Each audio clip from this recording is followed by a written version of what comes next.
ಸ್ಟ್ಯಾಂಪಿಡ್ case CIDಗೆ hand over ಮಾಡಿದ್ರೆ by chance Kohli arrest ಆಗ್ತಾರೆ ಅಂತ ಏನಾದ್ರು ನ್ಯೂಸ್ ಬಂದ್ರೆ ಬೆಂಗಳೂರಲ್ಲಿ ಸಿಚುವೇಶನ್ ಹೆಂಗಿರುತ್ತೆ? CID ಕೇಸ್ ಕೊಟ್ಟು ಅವ್ರು ಅದನ್ನ ಏನ್ ಸಾಲ್ವ್ ಮಾಡಿದ್ ಅದು ಏನೋ ಒಂಥರ ಜನ ಹೆಂಗ್ ಹೇಳಕ್ ಕುಂತಾರ ಅಂದ್ರೆ CID ಕೇಸ್ ಕೊಟ್ರ ಸೊ CID ಅವರೆಲ್ಲ ಫುಲ್ ಕೇಸ್ ನ ರಿಸರ್ಚ್ ಮಾಡ್ತಾರ. ಅದು ಜನಗಳು ಹೇಳೋ ರೀತಿ ಹೆಂಗೈತಂದ್ರ ಸೊ ಯಾರೋ ಹೋಗಿ ಅಥವಾ ಕೊಹ್ಲಿನೇ ಹೋಗಿ ಎಲ್ರನ್ನೂ ಖುದ್ದಾಗಿ ಮರ್ಡರ್ ಮಾಡಿ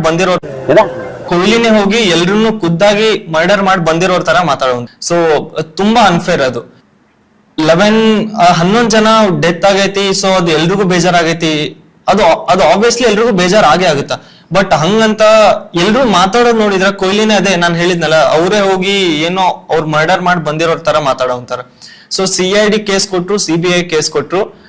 ಸೊ ಕೊಹ್ಲಿನೆಲ್ಲ ಅರೆಸ್ಟ್ ಮಾಡಕ್ ಆಗಲ್ಲ ಸರ್. ಅವ್ರದ್ದೇ ಅಂದ್ರೆ ಪರ್ಸನಲ್ ಕೊಹ್ಲಿನ ಅರೆಸ್ಟ್ ಮಾಡುವಂತದ್ದು ಪರ್ಸನಲ್ ಆಗಿ ಅವ್ರೇನೋ ತಪ್ಪು ಮಾಡಿಲ್ಲ. ತಪ್ಪೇನಂದ್ರೆ ಅವ್ರಿಗೆ ಕಪ್ ಗೆದ್ದಿರೋದೇ ತಪ್ಪು.